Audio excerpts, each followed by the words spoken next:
don't go. Oh, it's too late. Don't talk. We're live, but I've messed up. We've messed up. Kieran, what are you doing? Kieran, what we're doing? We're there.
Good afternoon, wherever you are around the world. Welcome to the safe space between us.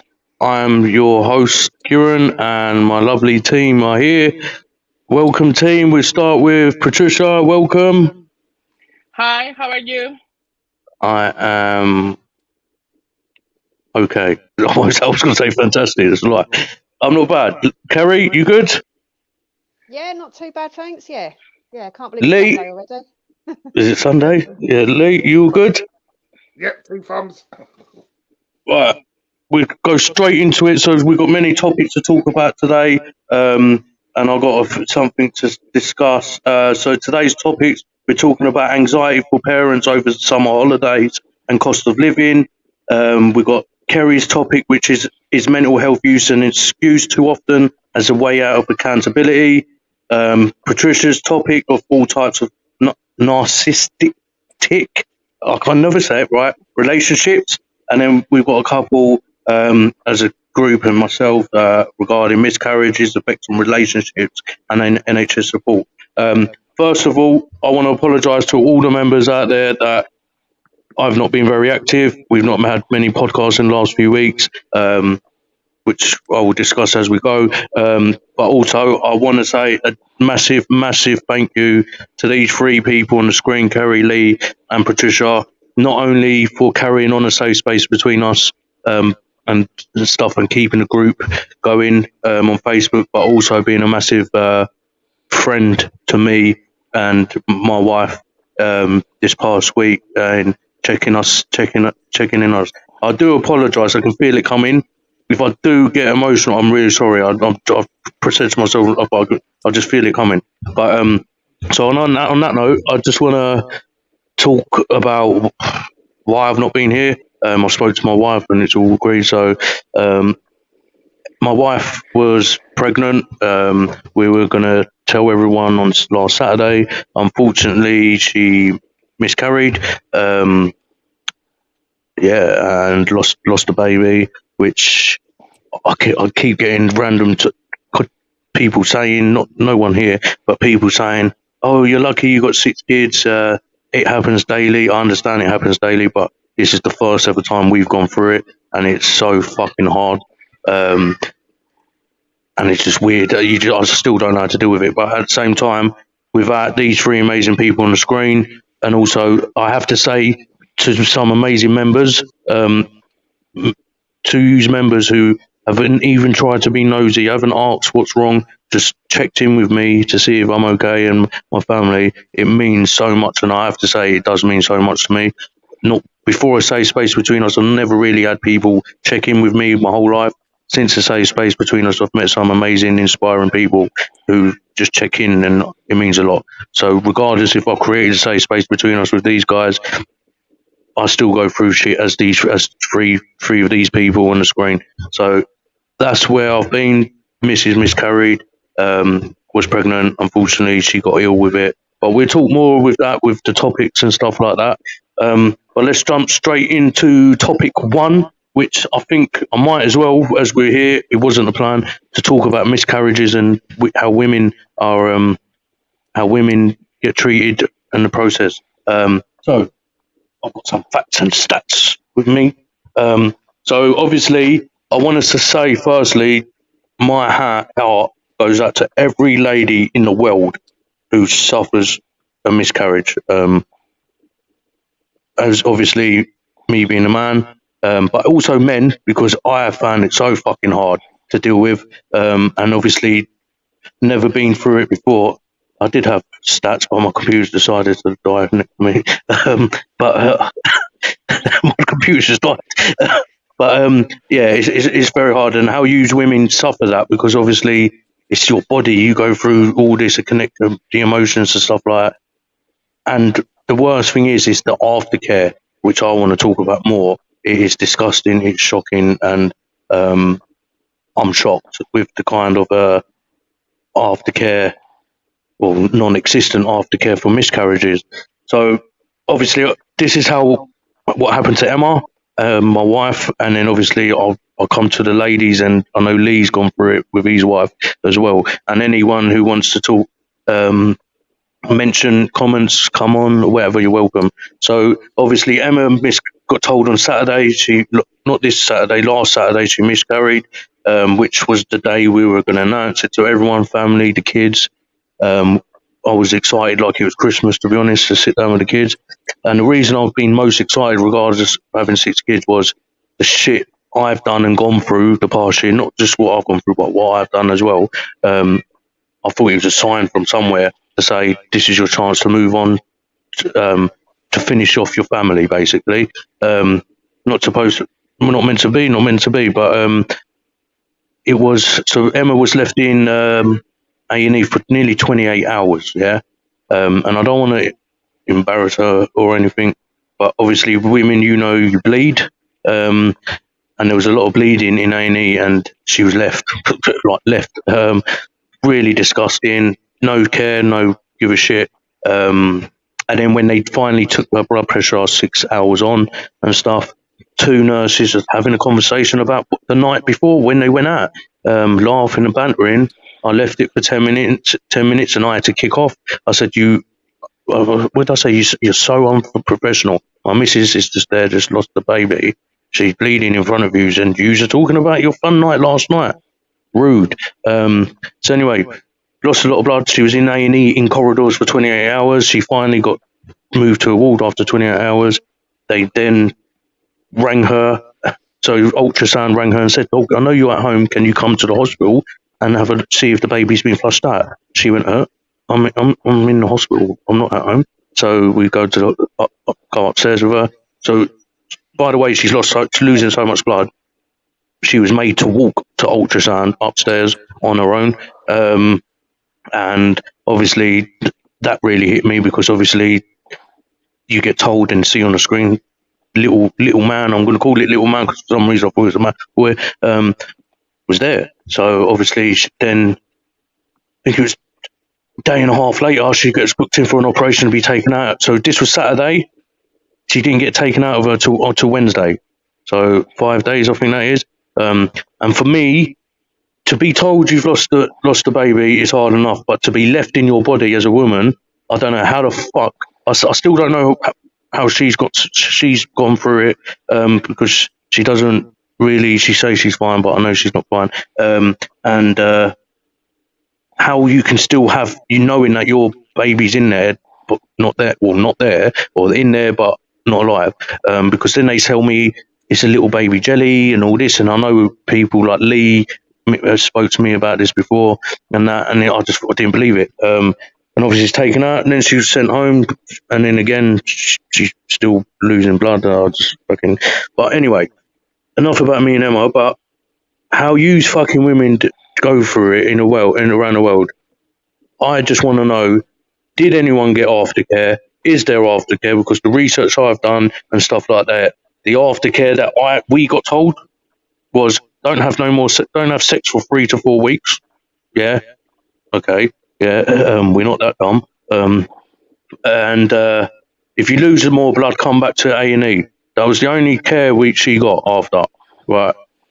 I thought mentally, this could fuck up people's heads up. Yeah, I'll be honest. Last night, the night before, it's fucked my head up like a little bit. But I'm lucky enough. I've got you guys to keep me going through. I've got other people, handful of people. But yeah. So my point is, first of all, have you guys on the screen been through that? And if so, what was it like for you? Was the experience similar? And what was the aftercare from you like? And if you didn't go through it or you have gone through it, what's your views about it now? And anyone listening, feel free to mention, comment your views, and I'll read them out. Kari, let's start with you. Any views on miscarriages? Have you gone through it, or you know anyone? Yeah, no, I've gone through it myself. I went through it twice before I had my first child, my daughter. But they were all sort of like, it was literally like I'd just found out, and then a week later that was it was gone again. So they were quite early on. One, I actually found out I was pregnant when I was on my honeymoon. Oh wow. So I was in another country anyway, and literally had taken a test, and then a few days later obviously it wasn't there anymore, and that was it. I was bleeding and stuff. And then the second one was a few more weeks on. Again, only really just found out, so it was still quite early. But at the end of the day, no matter how early it is in the pregnancy, as soon as you know that you're pregnant, you're kind of bonded with them already. You've still got that emotional tie there, and as much as, like you said, even though they say, well, it's tiny and it's like, that's small or whatever, like that's irrelevant. It doesn't emotionally, it doesn't make any difference with regards to that. It's a baby from the moment that you know that you're pregnant, as far as I'm concerned. Yeah. And did you get any care, like aftercare or anything? The first one, they didn't do anything, and it was a bit like, obviously I'd done the test, so I knew I was pregnant, but the doctor had kind of said, well, because I hadn't had any examinations as such, it was a bit like, oh, well, were you though? Like, it was a bit like that kind of thing. So I kind of let that go. But then when it was the second one, I had to have it taken out and all of that sort of stuff. But obviously mine was like 20 odd years ago now. But I don't really remember much aftercare other than having it done and then basically being sent home. I think it was probably, oh, sorry. Got a bit excited there. I pulled the thing over. Yeah, and I just remember going home, and then all the the pains and that afterwards, because obviously you've had the operation and all of that sort of stuff. But I don't actually remember any real follow up afterwards. And the thing is as well, like from my point of view, I hadn't had kids at that point, so I was thinking to myself, is there something wrong with me? Am I not going to get a baby? Like all of those things. And as far as that went, it was like you have to have 3 before they'll even look into it. Miscarriages, I mean, not kids. So 3 miscarriages before they'll look into whether there's a problem. So for me, that was quite like, well, I've had 2 now, so you're telling me I've got to have another one, before you'll actually see if there's anything physically wrong with me that I can't have them or whatever. But luckily I did have another one and it was healthy, and obviously I had a daughter and stuff. But yeah, I found that quite hard, I think, the fact that. But that mentally, did that affect your mentally? Like that must have been stressing. Like, if I get pregnant, they're not going to look Yeah, into it to the third miscarriage. yeah. Like, that's And when sick. and when I did have my daughter, I think all through the pregnancy, especially the early months, constantly going to the toilet. Is there anything there? Am I gonna like go to the toilet one day and find that there's I'm bleeding or whatever? So you have that stress. I think because I'd had two, it was like, well, the odds are that it's going to happen again, kind of thing in my head. So I think there was always that stress and that worry of wondering whether or not something was going to happen to this one. So yeah, so I suppose in a way, although I did enjoy the pregnancy, I think it did have an effect on me because I was constantly worrying that it wasn't going to be healthy or there was going to be a problem along the No, way. of course. Course. So yeah, but as far as aftercare was, it was literally I'd had it taken out and then that was it. See you later. I don't think I ever saw anyone again about it after that. Sick.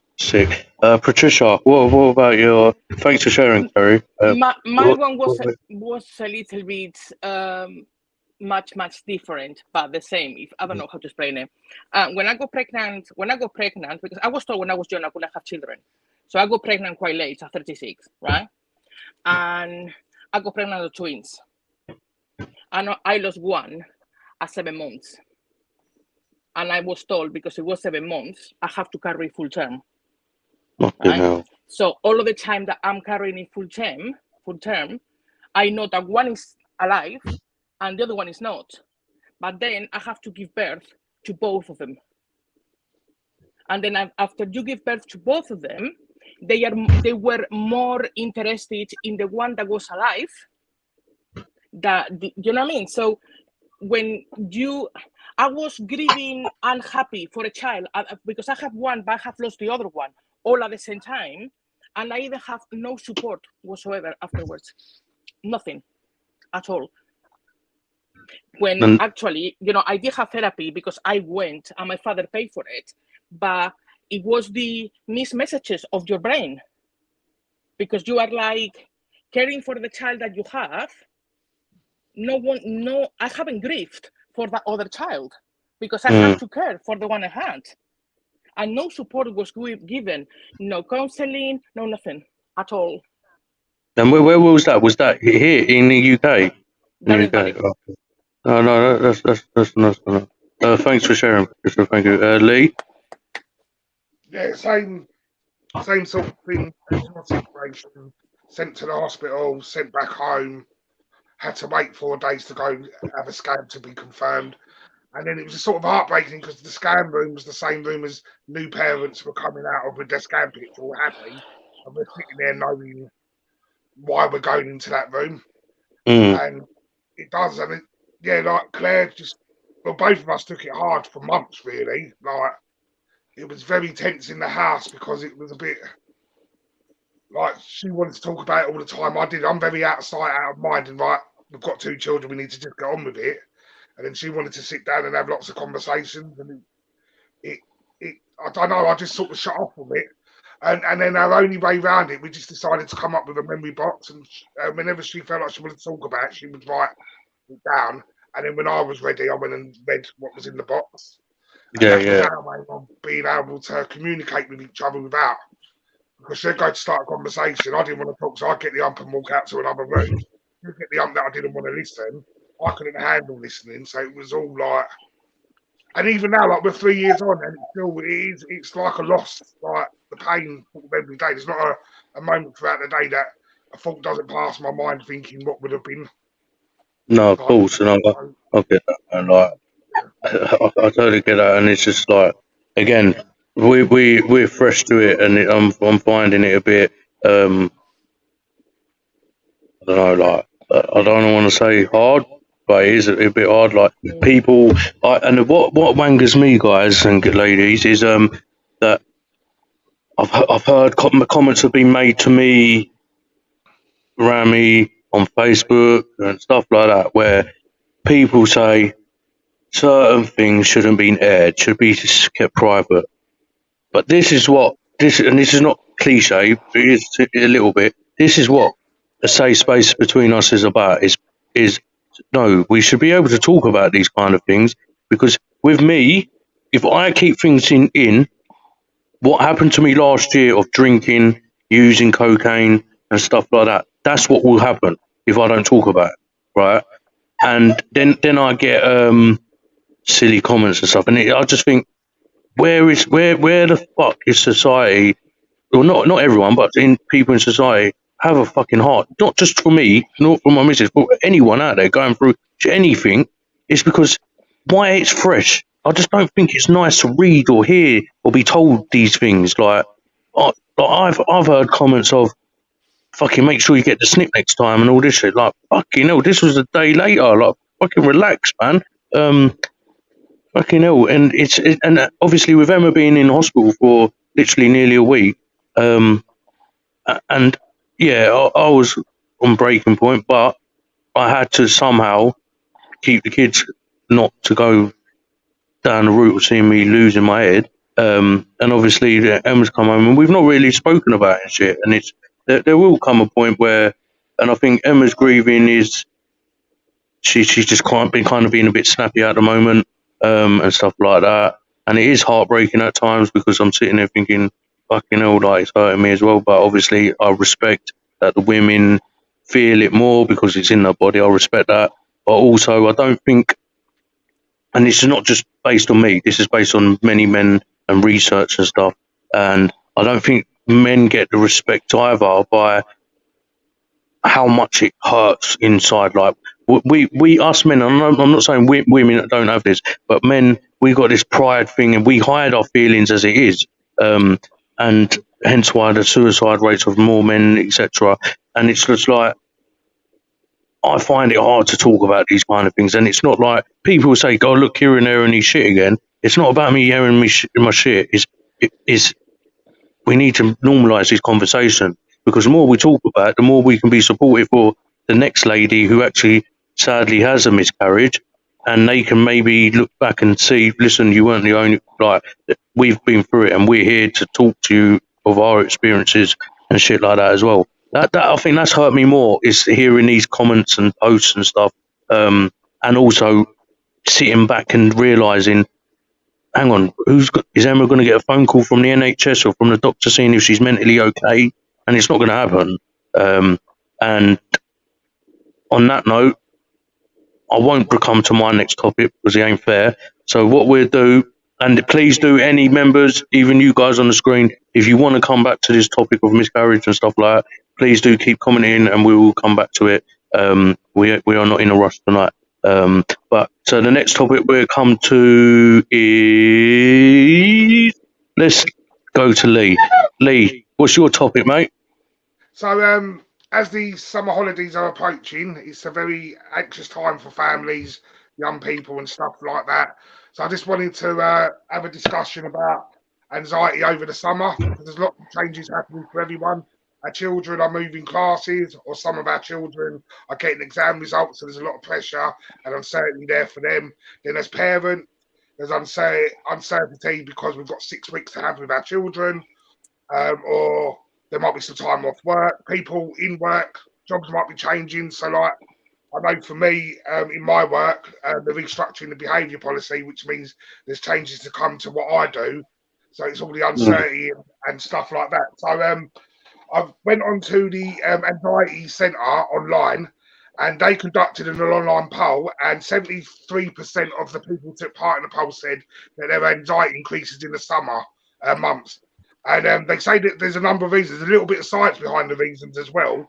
Warm weather does aggravate symptoms of anxiety and stress, and the stress hormone does rise as well when the weather gets warmer. So our body is automatically going into stress as well, and anxiety, as well as our environment. People also have a fear of missing out because there's a lot more social events that go on in the summer because the weather's nice and barbecues and stuff like that. And with the world of like social media and that, people are posting all the time what they're doing. Yeah. So, like, if you've got 5 or 6 different friends that are posting that they're off out doing this and doing that, and you're stuck indoors, your brain starts then going into overdrive, thinking, "Oh, look, what am I missing out on? What am I missing out on?" So that can cause a lot of anxiety and stress. Also, as we know, sleep's very important for the body, and in the warm weather, a lot of people have a lack of sleep because it's too hot to sleep and stuff like that and can't get cool. So people are a lot more tired, so they become a lot more stressed. And a weird one, not a weird one, but I didn't actually think of this, but recreational drug use. Because there's a lot more parties and stuff, a lot more people will be inclined to maybe start using drugs or just have drugs to release the stress of the year that's built up. So where there's a lot more recreational drug use, therefore that brings on a lot more stress and anxiety within people. And it sort of makes sense because obviously during COVID, the amount of alcohol drinking rose. So if people are out partying all summer, then it does make sense that that's going to happen. So before I move on to young people, I just want to go around and and see if you guys feel like you're more stressed in the summer or other months, or does it really not matter? Like I said, I'm very anxious over the summer because I've got 2 children at home that are moving classes. My job's forever changing. We've just come to the end of the year. And even the anxiety of being at home for 6 weeks, because I'm so used to my routine of getting up, going off to work, then all of a sudden my routine's got to stop. It's got to change. No, I get it, yeah. So that causes me anxiety and stress because I'm going to be at home a lot more than I usually am. And then how do I cope with that? So, Kieran, we'll go with you first. Do you find that in the summer months, does your stress and anxiety level increase, or have you not thought about it? Previously, no, because I try and tell the kids, like, what's the point competing with people? Like, if we've got money to do something, we've got money to do something. But we always try and do, like, the missus, she's got a sister, we made link up, and the kids and the missus and her sister might take kids to a farm or whatever, or park trips or whatever like that. But if we're not going abroad or anything, it's like we're trying to do like Chesterton and stuff like that. This year, yeah, I am a bit stressed about it. It's obviously due to my own fault. The kids have been through so much shit over the past year, and obviously what's happened the past week or so. I wish we could just change things like that for the kids to have a good summer holiday. But we'll still make sure they have a good summer holiday, but in our own way. But at the same time, I just try and say to the kids, like, we're not competing. Like, if people go in Florida, good luck to them. I wish them the best of holidays. One day we'll be able to do that. It's just not now, innit? And at the other side, is just more worried of the kids being isolated. Like, I want my older son to go out. Like, go out, man. Go and explore the world. But he always locks himself in, as it is on a normal day. During the summer holiday, I don't want him to feel like he can't ask us for a tenner or 20 quid or whatever it is to go out. So I'd rather give him that 20 quid, 30 quid, whatever it is, so he goes enjoy himself. I'm not really fussed about me. Like, I'm happy sitting indoors. So not so much, but more so for the kids, mate. Yeah, Kari. Yeah, I suppose for me, being a single mum, I think the summer holidays are always going to be quite stressful. It's not quite as bad now because my youngest is now 17, so he's left school and stuff. But I remember when the kids were younger, it was really hard because obviously I'd always have to work being a single mum. So it'd be really difficult for me to be able to juggle care of the kids and going to work. And I remember I had so many like piddly little jobs just so that I could earn money and support them, but kind of be around for them as well. But it was really hard to juggle everything and trying to get childcare and all of that sort of stuff. And then even when I was off with them, it was then, because I was a single parent as well, I think I felt pressure to have to take them out and do stuff with them all the time, which was then financially a bit of a burden as well, because, as a mum, you want to do the best by them and you want to make sure that they've got everything they want and they enjoy their summer holidays and all of that sort of stuff. But I found it quite stressful. So yeah, I think all in all, the summer holidays have always been quite stressful for me. I mean, even now, my son's, let's say, 17, but he's now finished college. And I know that when I go to work, obviously I haven't got that guilt that I used to have, because it's a different thing. You can fend for himself, get himself some food or whatever when I'm at work. But I still have that guilt feeling. And I think that's just part and parcel of being a parent. I think that, the feeling that you're not actually doing anything with them. And also... No, sorry, it's just because I know someone's watching live. Maybe your amazing daughter might treat you to an amazing holiday this year. Who knows? Is my daughter on? Yeah. Who knows? I'll just see it pop up. Sorry. Funny. Yeah, but no, yeah, it was so hard just to, you know, trying to look after them and work as well, because obviously if you don't work, I don't get paid. You know, unfortunately, I worked in a school to a point, but generally I've been office working, so you can't take the whole 6 weeks off. So it's quite hard to do it. But as I say, even now my son's older, but I know that if I'm at work and he's at home all day, he'll just be in his room. He won't go out. He won't do anything. I've got that kind of part of it as well. And obviously, if he then wants to go out, because of where I live as well, he can't really just hop on a bus and just go wherever he wants to go. I've got to be there. So it's like, right, okay, so then I've got to organise the day and think, right, okay, well, I can drop you off early in the morning just before I go to work, or you'll have to wait till I come back. But then I'm tired because I've been at work all day, and then I have to go back and pick him up from wherever it is. And all his friends aren't local to where I am, because I kept him at school and stuff when I split up with his dad, and they were all up, you know, in a different area. So I'm now somewhere different. So it's like an hour just to get him there and back, you know, then another hour because obviously come home or whatever, and then I'll go out again and I'm doing the same thing again. So the evening's gone, and then you're like, oh God, all I'm doing is working and then coming home, like, ferrying him about and all of that sort of stuff, which I do obviously because it's part of being a parent. Yeah. But nevertheless, it's still quite stressful. So yes, it is very stressful as far as I'm concerned. Patricia? For me, it was more or less the same because I was a single mother, and you know, and I have to find different ways of my son to be looked after or whatever. And now he's 17. But the problem that I have, the anxiety that I had was, I work for the NHS, so the people will book in January the holidays for the summer. Yeah. And we used to go to Spain for 2 weeks in August every year because my parents have a house there, right, in the beach. So we used to go there every year. That's good to know. That's good to know. That's good to know. I'm joking. We used to go 2 weeks every year in August, you know, and that was our holiday. But it was almost like in January, I have to start to ask my family which weeks in August are you going to do, so I can actually book them. And you know what I mean? And it was the anxiety of having to think from January to August, so we are going to be able to see my family, so we are going to be able to do this. And then, of course, those 2 weeks, then you have to find the flight. The prices of the flights, well, I don't even, you know what I mean?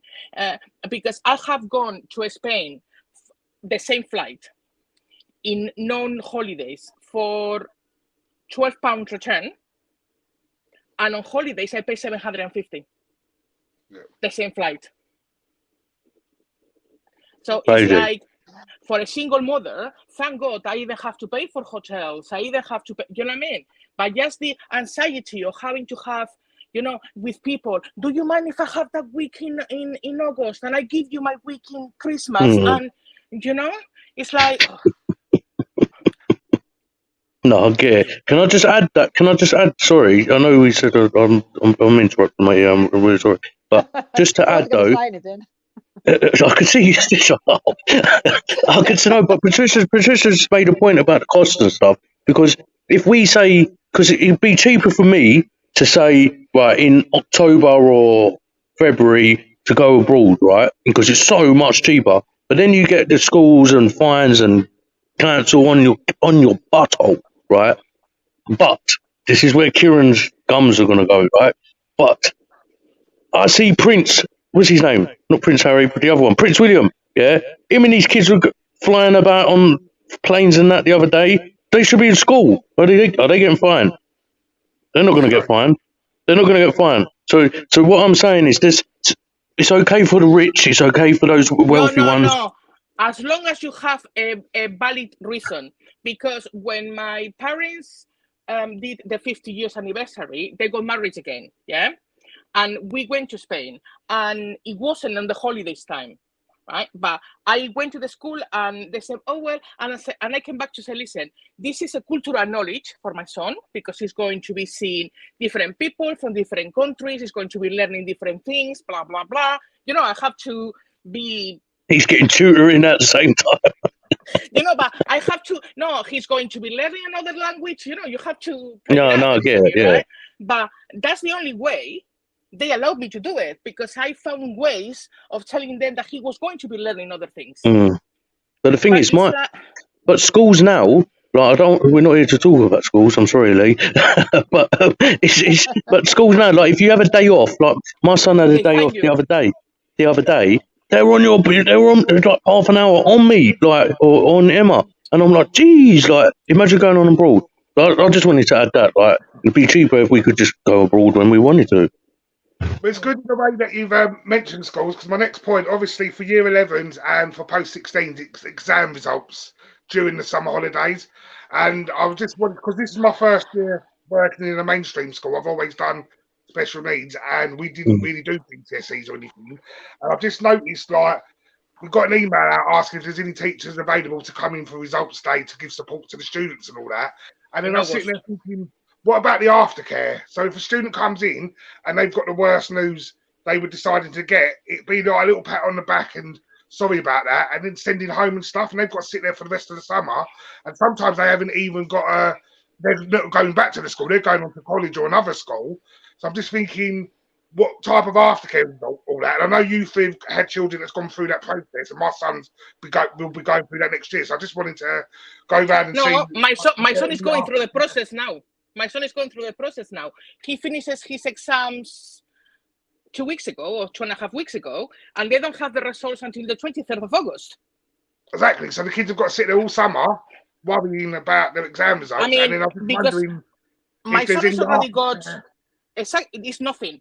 My son has already got his place in college, but he didn't do it on the 23rd of August. You have to start to go mad for them to start college on the 2nd of September. You have 10 days to do the whole law. It's mad, because some of the kids, I mean, my kid, he's who he is. It is what it is, right? That's half the things. But other kids, they really want to get to this place because they want this level, because they want to do certain things. And they're going to be worrying for 6 weeks. No, I agree. That's bad. I agree. That's really I agree bad. with everything you both said. Lee, sorry, was you carrying on or was you coming to us? I know, I'm just saying, yeah, because as I said, it's good the way it feels good the way the school was doing the day, because they're going to get as many familiar faces in for people to see. But then I'm just thinking, at the end of the day, we're just sending the kids off home, and if they receive news that they don't want to hear, because I don't know the different dates, but I know our exam result day's the 12th of August, so I don't know if there's different. So that's the 12th. They're going through fucking weeks of. Yeah. So a couple of weeks ago, didn't they? So yeah. So basically, so Harley done. He's got his results. It was last year. I think he finished, and so he was geared up. We all knew. He knew. Not here to talk about just me or my family, but short story. He went through bullying at one school. He isolated. He was under cams. Blah blah blah blah. Then lockdown come, bang. The COVID. No, he started a new school, and then COVID came, bang. So he's behind as it is. He got after COVID. We all knew. We just said to him, boy, just try your best. All you can do is try your best. So he got shit grades, right? Shit grades to him, right? He was promised, regardless of your grade, you're a great boy, you're talented, and what he wanted to do was his football scholarship through the school. You're in no matter what. As soon as his grades come, that day. They said to him, I'm sorry, you didn't get a grade, you can't come. So to him, all summer holiday, leading up to it, me and my missus are saying, don't worry, they promised you. They promised you, you're going to go in regardless of your grades. Yeah, that killed him, because we got the after effect of it, because for weeks, for months of him, even now, I can see it's affecting him, because all his mates are there, he's missing that. He's got some wicked mates, and some boys who I would say they're like my long lost sons. The parents are fantastic, but I'll treat them like my own kid. They're amazing boys, and they've helped him massively. But he wants to be there, and he was helping him massively. So all of a sudden, that summer holiday fucking was pointless. The rest of the summer holiday was pointless. And there's no aftercare. There is. So we as parents can argue, can email, and say, "You promised, though. You promised. Where's the aftercare for him?" They don't give a shit. And it's not a dig at teachers. I'm not digging teachers here. It's just how the system is. They don't care. And it's just like, yeah, it's your problem. Yeah, and it's like, fucking hell. But I do, before you crack on, I want to say it's out there, and any parent can hate me for this. I've never had GCSEs. I've never had results. And I'm not saying I am a role model to look at. I'm not saying that. But I have actually had some wicked jobs. And some jobs you don't. I believe if you want to be successful in life, you just got to believe in your fucking self. You got to believe, put the work in. If it's whatever direction you want to go in, do the studying. Not, and I don't mean that just at school. I mean after those years in adult life, in later life and stuff. You still have the opportunity to go as far as you want. All three of us here, we might have dreams to do something with our life, and we still have a chance, just regardless of our age. And I don't remember a job ever asking me what was my GCSE result. I'm just putting it out there. Like, I have never had a job say, what GCSEs did you get? I've never. I have. I was asked which GCSEs I have and everything, and the A levels and everything. Oh, there you go. You had A levels and that. Fucking, but no one ever asked me. So there's jobs out there, and I think we as parents need to calm down a little bit. Listen, I'm not going to tell anyone how to be a parent, but I've not been the greatest parent all the time, so I'll put our hands up. But I think we can put so much stress on our kids on, you've got to get these levels, you've got to get these levels, you've got to get these levels, you've got to get these levels. But what I find is the successful parent who's successful already, right? It doesn't matter if your kid's going to get good grades, because you can push your kid or whatever. But at the end of the day, so if you own your own business, majority of your child are going to come and work for you in your business or take over your business. Yeah, I've done the research. The majority of them do it. Yeah. So you're pushing them in so much pressure. There's other ways. And remember, some of these children haven't been, they could be on a waiting list. They could be on a spectrum of having a disability, autism or whatever. So there could be a reason why they're not as learning as quick as ever as stuff. And like my son, he got diagnosed late on. And we realised, well, 7 years later, this is why he weren't a fast learner. But and then I realised, shit, why did I put a bit of pressure on him growing up of school? And it was based on, because I was in and out of school and I wasn't great at school. It was a bit of putting that pressure, but we got to stop doing that. Just because we might have not succeeded in something, it doesn't mean we have to push it on our children. But and the after. You are right, because I was pushed into a study when I was younger, right? And I got one of those brains that I like studying and I like, I keep having degrees and whatever, right? But with my son, I have done it completely different. I have always said to him, I want for you to do what you want to do and what you like to do. As long as you are happy, as far as I'm concerned, I don't really care if you don't go to university. You want to be an electrician, I don't really care. As long as you are happy, do whatever makes you happy. Yeah, no, I agree with that attitude. If you are a good human being and you are happy, that's the main thing for me. I agree. Go to school. I think school is more for building that interaction with people, of like engaging, learning how to talk to people, and making friends and stuff. And yeah, obviously having an education in some way or whatever. But I don't think it's the all end all if you're GCSE. And the reason I'm just saying that is, kids, when you do get results in August, if you don't get the results, you don't get. There is ways you can still become very wealthy or very intelligent or very in a big job or succeed in life without those qualifications. Just believe in yourself and you'll be fine. That's what I wanted to say on that. Yeah, and so going back to both your points, that's the problem with the system, is because the schools are marked against results and that's how they get the funding and that, all we're doing for 5 years is driving into our young people how important these results are. So I try to have the conversation with my daughter and my son to say, look, you just got to try your best, because like you said, there is other options and avenues to go down in later life if it doesn't work out good. But they're so scared about the exam results because going back into work mode, we're just there all day telling the kids, this is what you're working for. This is the most important thing in your life. This is going to decide your future. And it is, as I agree with what you both just said, like, we are just putting so much pressure on the young people to achieve that we're causing the stress and anxiety if things don't go too well. Kari, just quickly, how did you find with your children going through exams and their stresses? Yeah, I think, like you say, I think when they're at school, there's so much pressure. I mean, they're talking about what they want to do as a life job when they're like 13 or whatever, and obviously they're not gonna, they're not gonna know whatever you wanted to be at 13. You're not gonna. The likelihood that you're going to be that when you actually do go to work is probably, very slim. So I think from an early age they're given, like, obviously we spoke about exams before, haven't we? But they're doing exams from the age of like 6, 7, 8 or whatever it is nowadays, and I just think there's so much pressure on them. And as Kieran said, really, actually, when you're out in the big wide world, your GCSEs, they might get you in your first job or whatever, but once you've got that work experience, it's that really is testament to what your work ethics are and all of that sort of stuff. So I think it's making the children realise that, obviously the ideal is that you can get the grades that you want in order to be who you want to be.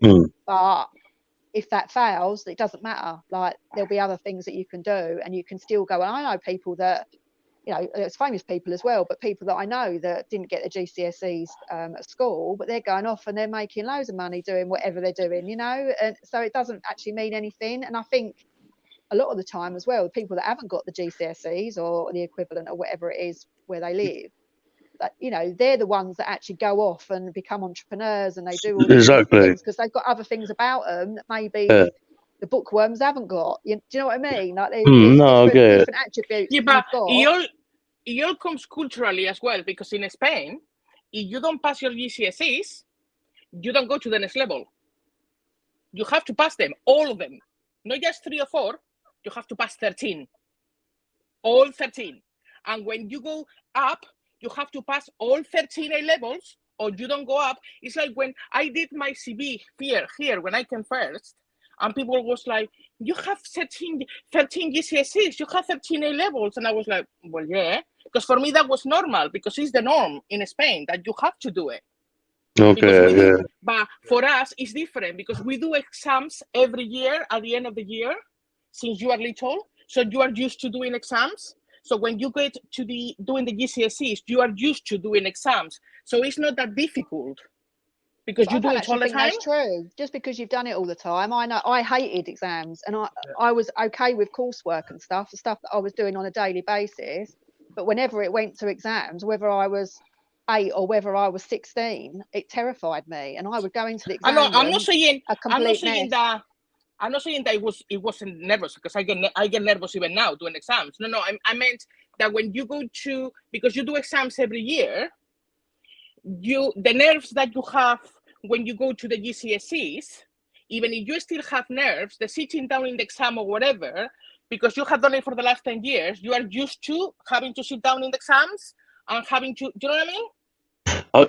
Can I add to this? Because I don't know if you know, you know, with these campaigns, I've done one and all that, and not many fucking people shared it. They moan about it on social media, and half of you listening, if you're my friend on Facebook, you probably moaned about this topic, and didn't bloody sign a petition. Shame on you. But anyway, so kids SATs. So we're still talking about the same subject. Yeah, SATs, right? Yeah. Why the hell are kids in primary school doing SATs? I get told, what Patricia similar said, is about getting used to this, preparing them to being in this environment, blah, blah, blah. You're preparing our children to have mental health breakdowns, yeah? The kids are already thinking, I'm in year 6, I'm leaving, I'm going to the bigger school. So from a school of 200, 300, I'm going to a school with 1,500, yeah? That is scary as it is. Plus, shit, I've got to travel further. My friends are going to different school. But then we're putting them in SATs. The SATs are there to help them integrate, get used to tests, and also to see what level they are in secondary school. They're all lies, because when you go to the new secondary school, you get tested anyway to see what sets you go in and whatever. Yeah. And again, what you learn in year 6, they say it helps with your GCSE. Unless I'm wrong here, Whatever I learned in year 6, I didn't take on when I was in year 11. Like, I'm sorry. I've got 3 quick points with this topic, and I'm so sorry, Lee. Right. So first of all, with the SAT, I don't think any children should go for it. There's parents out there. Yes, I want my kids to do the 11 plus. I want my kids to do this, and it's more for them. It's more for you parents, us parents. It's not for the children. Because if you sit down and ask your child, do you want to do the 11 plus? They'll probably go, please, mum, I don't want to go through that. Please, dad, I don't want to go through that. That's too much mental stress. The amount of anxiety and depression we put on our children ourselves, yeah, including me. I'm not saying I'm no saint parent, yeah, is because we're pushing them on things that we didn't do or we didn't achieve, or we think because Joe Bloggs is doing it, we got to go down that route. You got to be like them. Look at their parents pushing them. No. If we stop putting pressure on our children and let our kids be kids, maybe come year 11, they might be getting better grades, or they might be more relaxed in that environment. That's one point with this. Point 2 was, Kari, you said about 13. What was your dream job? I'm curious. Yeah, what was your when you was younger? What was the job you said you want to do? I'm scared to say mine. Mine has never happened, but it's just I'm intrigued. So what was your dream job? Mine was really boring. Go on. It was to be a hairdresser. Did you ever cut hair? Did you ever cut hair? I did. I went to college and I did it. Yeah, I did do it, and I did do it as a mobile hairdresser for a little while, and then I kind of dipped in and out again when the kids were little, because it was something that I could work around with children with. So I've always kind of had it in the background that I could do every now and again if I needed to. But I kind of that's good. it after a while. So there you go, members. We're not just about mental health and support. We've got a hairdresser. She's mobile as well. You don't want to know what I wanted to be. I wanted to be a nun. I wanted to be a nun. Did you become a nun? No, Lee? Can't even say. I wanted to be an actor. By the age of 15, I was on a programme on BBC Two having a live interview on CBBC. So I achieved that. Anything else now is just a bonus. So, but just before we finish my last point, my children are young carers, and they're part of a national group called Amigo.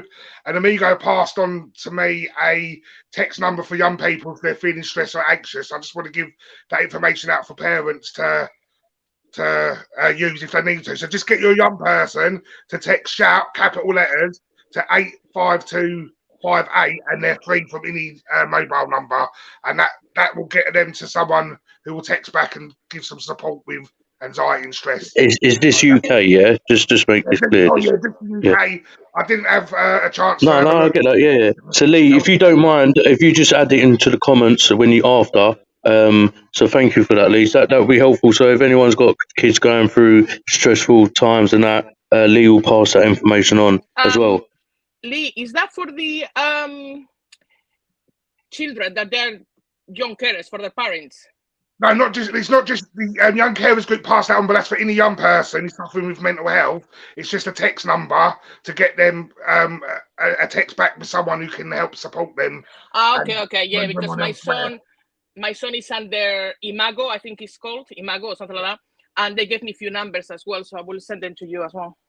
Yeah, guys, just if we can, if there's anything we can help listeners, kids out there, just direct it to put it on the page, and any listeners, the guys will post these useful contact numbers, and those in America and elsewhere, Australia, Canada, I will try and find some important contact numbers regarding support for your children going through stress at school and stuff like that. Because obviously, I think the future is our children, and we need to be talking about mental health. We need to be showing the kids it's okay to talk. And kids, I think kids go through it more daily at school. But thank you so much, Lee, on that topic. And again, any listeners, anyone who have questions or want to add to it, please feel free. Before we go to the next topic, I'm just going to quickly scroll through to some comments so we don't get lost. I got to say, space between us, you're amazing. Key and your wife is something else. Thank you so much. Not sure who said that because I can't see the comments, but thank you so much. Lisa. I think that was Lisa. Thank you, Lisa. You're amazing too. My condolences is Key. Thank you, whoever that was. That was Reese. Reese, oh, thank you, Reese. 8 weeks they left me with a baby, died inside me. I'm so sorry. Who was that, Patricia? Nicola. Nicola, so sorry for that. And again, amazing, you're an amazing person. I feel for you all. I'm not sure who that was. Lisa, thank you. I have a drink problem. Lisa, we'll chat. I hope you are doing well. And from last time we spoke, hi guys, good evening. Such a strong topic to be talking about. I feel for you all. Thank you to Lauren Lee. Oh, Lauren. Yeah, thank you, Lauren. And I have to say, so far, these members' comments we've read out. I want to say again, personally, thank you so much. You have all been in contact with me nearly daily to check in with me, and it does mean a lot. And it just shows what safe space between us is about. Bernadette, how are you? I can see your name. Sending you love and light. Thank you so much. And Bernadette, I haven't forgotten you. I know you want to come on the podcast. We'll sort it out. You're awesome, guys. Whoa. My thumb's too quick. You're awesome, guys. Just ignore the ignorant people who always have something to say and judge people. And we've been called calls and names of being diagnosed with mental health issues. I totally agree. Just to add to that, it still happens to me on a daily basis. People know I've got a tongue. People know I've got opinions. But I'm out here trying to support people, so leave me alone. Come and visit Canada. Bernadette, I have promised many members, many guests. As soon as we get a safe space between us, private jet, I'm there. I will be there, and that day will come. And so, to all the haters, you can hate as well. We'll have my private jet soon. In the school holidays. Yeah. Sorry, the school holidays. Yes. And hi, Lee, and others. Sorry, Lee, my nephew. Hope you're okay. Who's that? That's Lee's auntie, Juliet. Juliet, oh, you got auntie. Oh, hi, Juliet. Hi, Juliet. Yeah, thank you for the comments so far. We've still got a few comments. We don't want to bore people, so we move on to the next topic. And I am waiting for the next two topics. I'm excited for, not because they're like funny topics or not, but I've got a lot of views on these, so I'm going to try and wait my turn. So the first one, Patricia, I'm going to keep you waiting for your one. So we're going to go to Kari. Kari, I'm waiting for Patricia. I'm waiting for your one. Yeah, but your one's going to go on for long because I've got many views on that, but so is on this one, Kari's. Kari's, what is your topic? So my topic is mainly because of the news at the moment with Hugh Edwards. So obviously there's been a lot of things that he's been up to or whatever, behind closed doors and stuff, and it's recently come out. But obviously at the moment everybody's talking about his mental health, and although as far as any criminality goes, there isn't any apparently, which is fair, which is fine. But my question is mental health ever really a real reason to prevent accountability for doing something that's not quite right? So to me, in my view, unless you've got schizophrenia or something that's really severe where you're not in control of your actions, then I think that's something different. But saying it's anxiety, depression and all of that sort of stuff, in my view, people still know right from wrong, and that is not an excuse to be used. And when you think about the news at the moment, when they're talking about Hugh Edwards, they're got loads of support and all of that sort of stuff because he's got depression and all that sort of stuff. But Philip Schofield, who did a similar thing, everyone was on his case, got absolutely slaughtered, to the fact he got cut off everything, and it all went completely tits up for him, didn't it? And I just think like the difference between the two of them is unfair, because they're both wrong, because they've used their power in order to do the things that they've done. Whatever way you look at it, it's wrong. But why does one person be told that that's the reason, and we should all be really upset for him, and how unfortunate it is for him that he's gone through that, whereas the other one we put out to dry?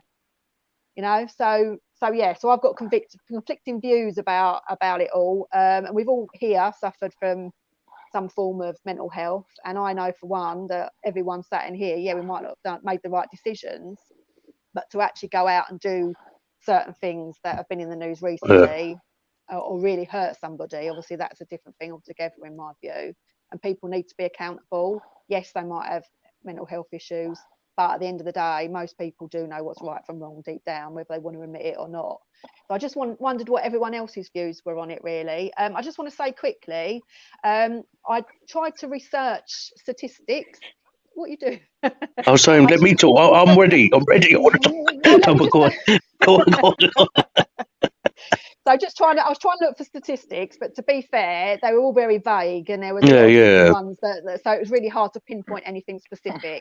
But basically, it says people that have severe illnesses are 10 times more likely to be a victim of violent crimes as opposed to being a perpetrator. Exactly. And only 3 to 5% of violent acts are attributed to serious mental illness. So although we might hear on the news, you know, people going off and shooting or doing whatever in America or wherever it might be, it's because of mental health. Because if there is a mental health stigma there, then it's all there in the news. But obviously, as far as the statistics go, it's a very, very minimal amount that actually are due to mental health. So again, the question is what do people think on whether that's an excuse ever or not? Can I just go first? Because of Lee. Lee. I just totally agree with Kari. We do need to look after everyone involved in situations. So that's the perpetrator and the victim as in support. But you cannot use mental health as the reason why someone done something. So I totally agree with Kari. You can't just throw it around and say, oh, because I've got mental health, that gives me the right to do X, Y, and Z. And that's all I wanted to say on that point, because I know you two are going to... So that was my quick opinion on it. Me. My one is really quick as well. Kieran is gonna go for it, but my one is really quick. I just want to put this point across as well, right? I have always thought that if you are a public figure, you have to live under higher standards because you are being looked up by people, right? So that someone comes saying, oh, I have anxiety and depression, so I have done A, B, and C, right? Just because if they say, yes, okay, that's because that's why you have done it, then every single person that does that afterwards, is he going to use the same excuse and get off of it in court? Because that's the best thing you have ever said. Sorry, I love that. It's true though. No, but the thing is, once that you make something, you do something, it becomes a rule. So if it is a rule for him, is it going to be a rule for everybody else? And then we are going to be all in trouble. We're fucked. No, I totally agree, and I'm really sorry here. I'm going to try and keep it sweet because it's not fair for me to talk much. But my view on this shit, and I apologise, we're past 8:30. Please do not say we are live. But my view on this is, I agree with everything Kari you've said, Lee and Patricia, and that. But how I look at it is, me and Lee. I'm going to use me and Lee here. Yeah? Me and Lee asked a young Patricia and Kari, send me some pictures, please. Yeah, send me some pictures. Your mum sees these things, sees that I'm paying you 35 grand for a picture.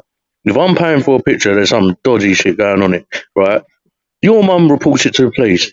Do you think the police are going to either knock on my door or be slow investigating it? What one first, quickly? Does anyone? Well, they should knock on your. They should knock on your door. They will knock on my door. They will knock on my door, right? The thing is, the mother didn't go to the police. Hang on, let me finish. To a newspaper. But to a newspaper. But the police have been. The police. Everyone's known about this since May, right? So just to who you had as one, right? Everyone's known about this since May, right? Yeah. So by May, my name would have been tarnished on social media by everywhere. That Kieran has been asking Kari and Patricia for naked pictures. Yeah, they're 17, whatever age it is. Yeah, and he's paying them 35 grand a year. Fact. What I don't get is us society is. I've not seen many people, hardly anyone talking about this on social media. Right, we can all moan about people like me having too much opinions and talking too much shit or whatever. I don't talk shit, I talk facts. You just people don't like to know it. But I've not seen it. I've not seen it. He hid behind his missus. His missus has to come out and make this statement. So we've all come on a podcast, right? Us three or four. Us four have basically discussed our stories openly on podcasts, right? Not once have we said, because I went through this in life, because I have PTSD, because I've an illness, because I've suffered this, that is why I turned to whatever. To be fair, you three, I've not really heard that said or known or know of if you've turned to drink or drug. But I have always said, me personally, last year, me turning to drink and drugs, yes, I was going through a tough time. Yes, I was around wankers. But I made the decision to buy that cocaine and to pull it up my fucking nose. No one physically said, Kieran, put the cocaine up your fucking nose. So I am at fault. Yeah? I'm at fault for that fact. Regardless of me having anxiety, depression, PTSD, feeling like a loser and all this shit, regardless, there's no excuse of what I put my household through, right? There's no excuse. There's no excuse for him or anyone out there to be a nonce, to be a paedophile, to be pestering an under 18 for naked pictures. There's no excuse for it. There's no excuse for it. No excuse for it. No excuse for it. So I just want to say is No excuse for it. There's no excuse for it. There isn't. But us society, so I actually found some stats regarding this topic because I wanted. So it's similar. It's not similar. It's similar. So I know they were 17, but we talk about this for children, for example. There's many famous people out there who have been nonces to kids. To the world, right? Sex trafficking is worth 150 billion, yeah, to the world economy, right? Do you think the powerful people in the world want sex trafficking gone? This is not me being conspiracy in that. No. It's they don't want it gone. Kids kidnapping, yeah. I have seen websites full of kids missing. Why are these kids' faces not on the media, on social media, on the news every day? Have you seen this person? Have you seen this person? Why are we just only getting sent to emails or sent to well, not even sent to websites? You have to find it yourself to find what kids are missing. The majority of these kids missing are probably being sexually abused, yeah, and fucking made to be in sex slave or whatever. We're in 2023. If we think this ain't happening in the UK or America or wherever, yeah, think again. This is happening. We see and hear about fans, and I might be going a little bit off topic, and I apologise, Kari, but we've seen so much things about fans trying to kidnap kids outside schools, yeah, right? Why don't we see this shit in the media? Why don't we see the police doing something about it or anything? Is we as society, again, I think we as society have so much power. We have so much power, but we're scared because we are made to be scared, because if we say something about Hugh Edwards, and I'll put it on my social media, I showed Lee, I showed you yesterday, innit? I put a video out there on my TikTok. I got blocked straight away, man. TikTok blocked me. And it was talking about this. TikTok blocked me in half an hour. Right? And I thought, Jesus Christ. It's happening with the higher governments. We can accept, we love our royalty family, and this is not an opinion, it's just a fact.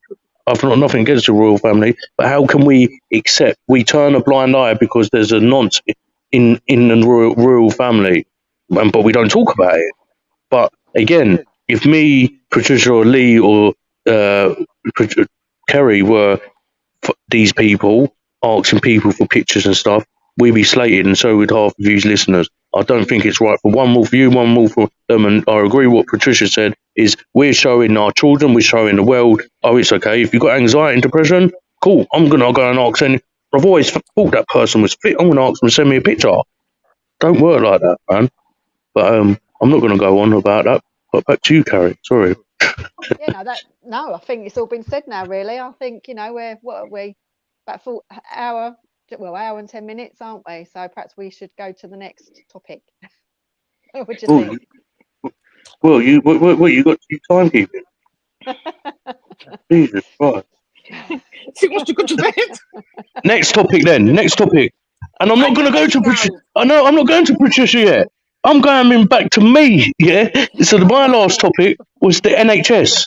No, this is serious. Speak about the NHS, the last one, because that one is going to be the most intense, isn't it? Okay, I'm going to be told what I'm going to be told what to do here. Yeah, Patricia, we're going to come to you. What is your topic, darling? Well, it's all about narcissistic relationships, right? And how they are connected in a lot of levels, right? And to explain it a bit, I will explain my case, right? I was brought up by a very narcissistic mother, right? Which this day and age, I would have been taken away from her, because the abuse was, to another level, but it was very controlling, very manipulative, to another level, right?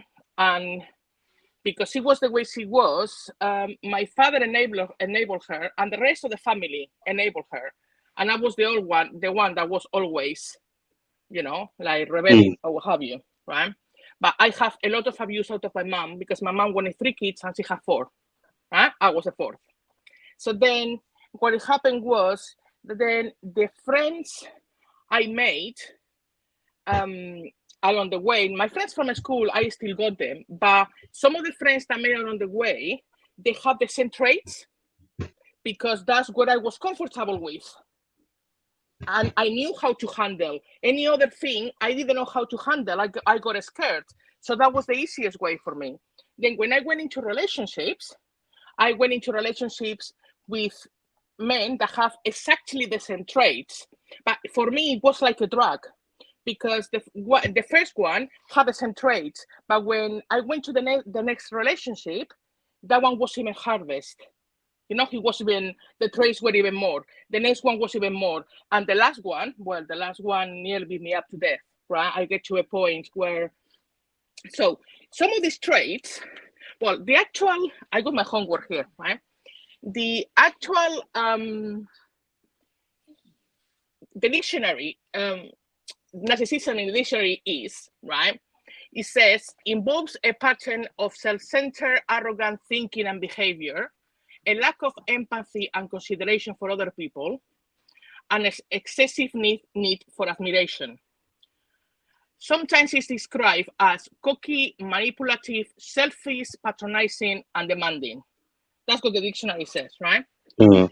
Then some of the traits are the manipulation, have control issues, crave constant attention, struggle with criticism, cannot acknowledge when they have done something wrong, struggle with empathy, struggle to connect with others, because what they do is mimic what you do. They don't, yeah? Struggle with intimacy, or too much intimacy, is or nothing or all. It's never, often feel really, really jealous. They downplay your emotions. So when you are like, what are you doing this to me? It's like, they downplay you a lot. They use manipulative tactics to win arguments. And as you can see, everything that I'm saying can be put to any kind of person, not just a partner, right? Love bombing, especially after a fight, making second guess yourself, telling you that you are jealous and insecure. In partnerships, they tell you that all their exes are crazy and they are the problem. They keep telling you that they love you more than anything, and they make everything. They tell you that you have trust issues. You need to toughen up. It's never their fault. You made them do it.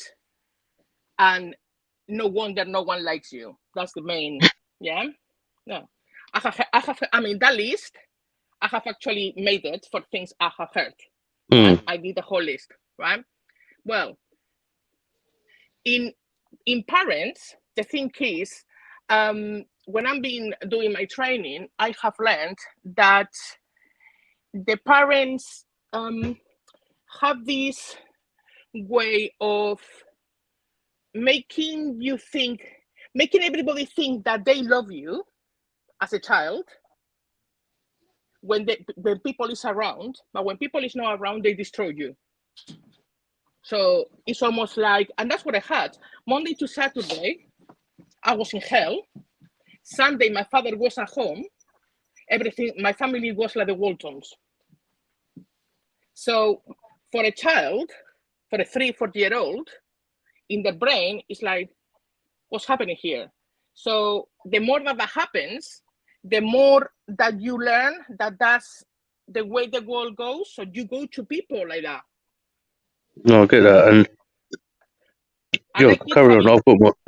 And more people that I, with the work I do or whatever, because a lot of, most of narcissists are domestic abusers because of the actual, men and women, because it is both ways, right?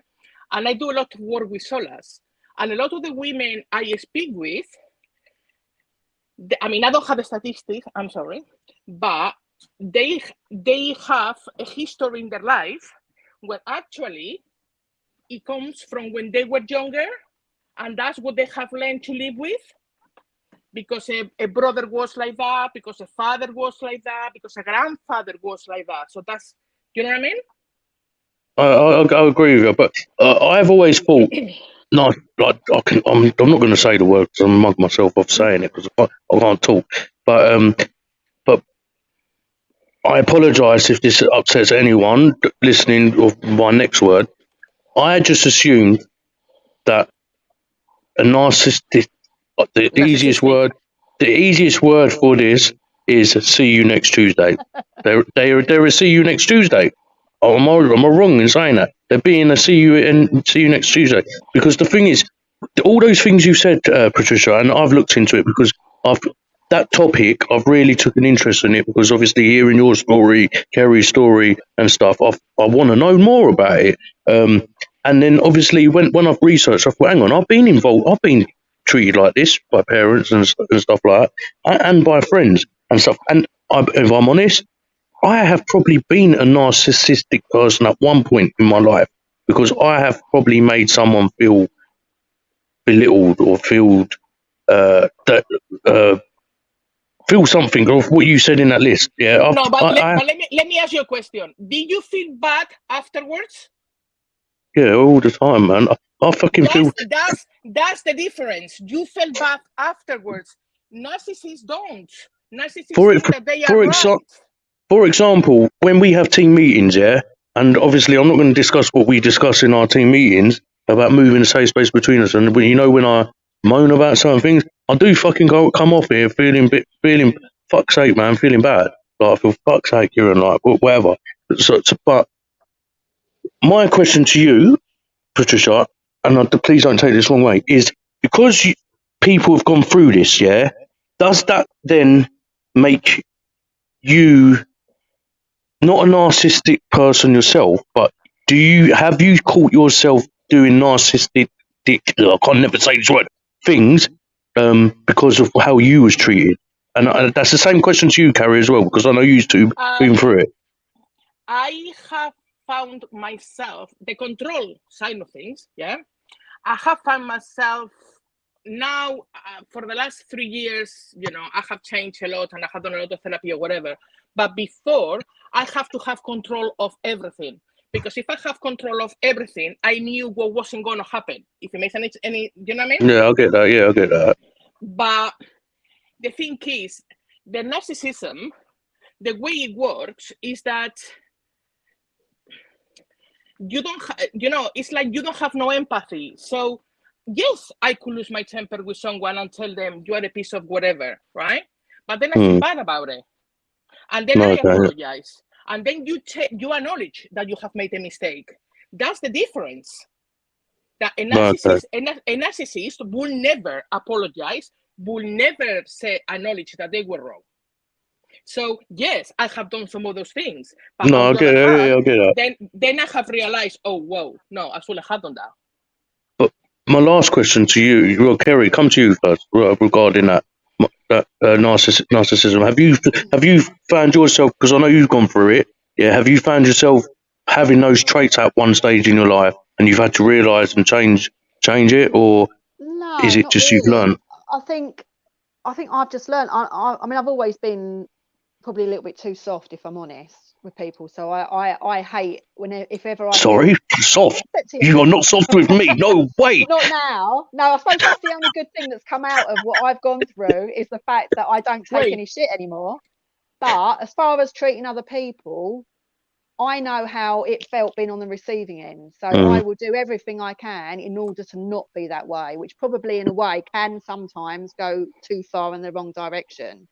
So I always give someone the benefit of the doubt but once they've kind of done something that to me is, reminds me of those old times, say, then I will just remove myself. So I won't allow myself to bite back or do anything, that may have been a trait from the abuser or whatever, that was a narcissist.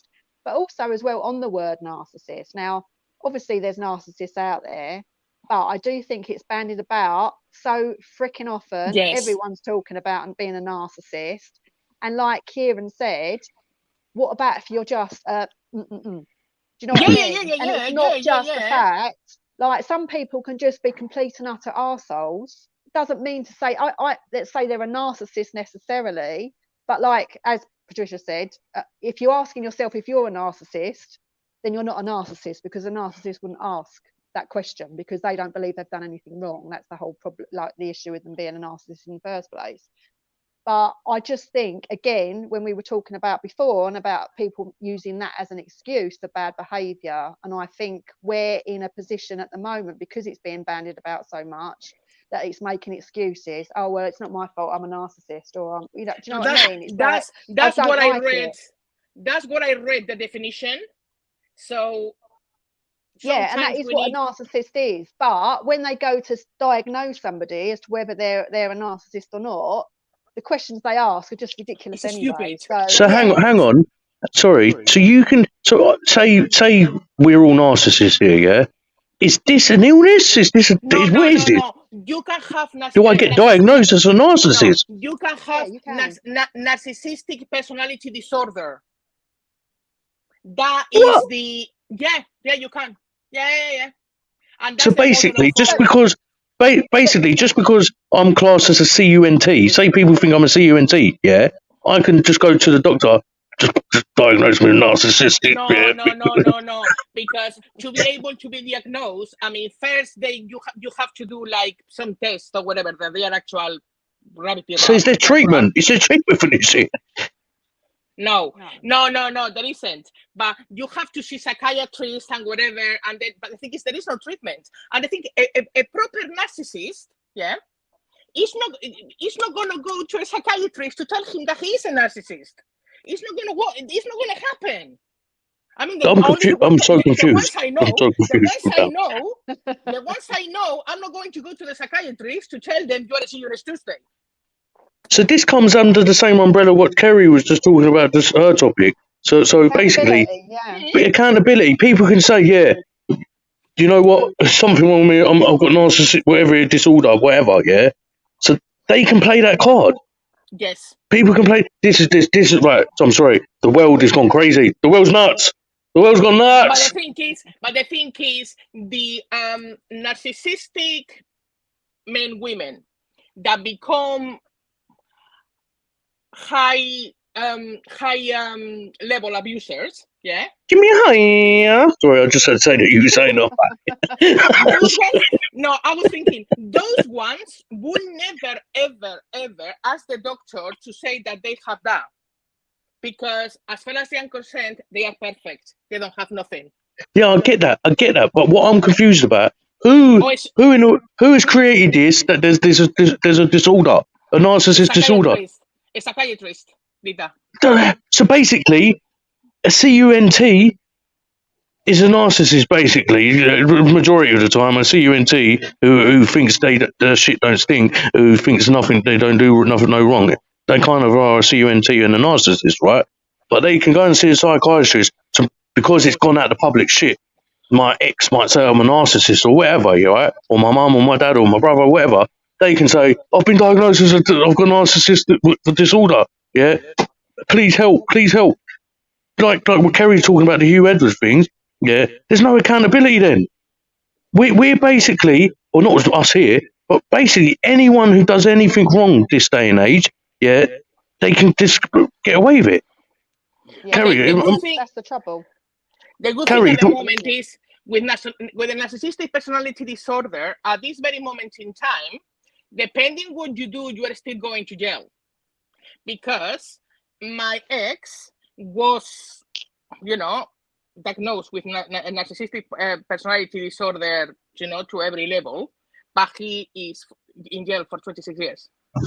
Yeah, but the thing is with that, yeah, and listen, I'm not gonna, I could sit here all night, yeah, but about the jail stuff or whatever. But what I wanted to ask next, yeah, and I don't mean this in the wrong way, right? Because you've gone through narcissistic stuff, right? And again, both of you ladies, yeah, and again, this is not me being, I'm not trying to be a CUNT here. Is No. because you've gone abuse through narcissistic by males, right? Do you find yourself, and honestly, because obviously I've talked to most of you, and I'm not going to sit here or live and say what my opinion, but do you find yourself very hard to judge men? You judge men very quickly. And this is to both of you. I'm looking at both of you. Yeah, and do you find I it? used to. Okay. I used to. When I broke up with my son's father, I did, because my son's father didn't touch me as such with his hands, but was emotional abuser taken to another level, right? And he's been doing it until 7 months ago, right? And I used to, I used to be very careful or whatever. And then I will meet another see you next Tuesday, because that's what I went for, right? And then, because they find you at your lowest, that's what they do. They find you at your lowest, and they, the thing is, when I was with my last one, when I broke up with him, for the first year, every single time I spoke to a man, I was feeling really almost like distressed.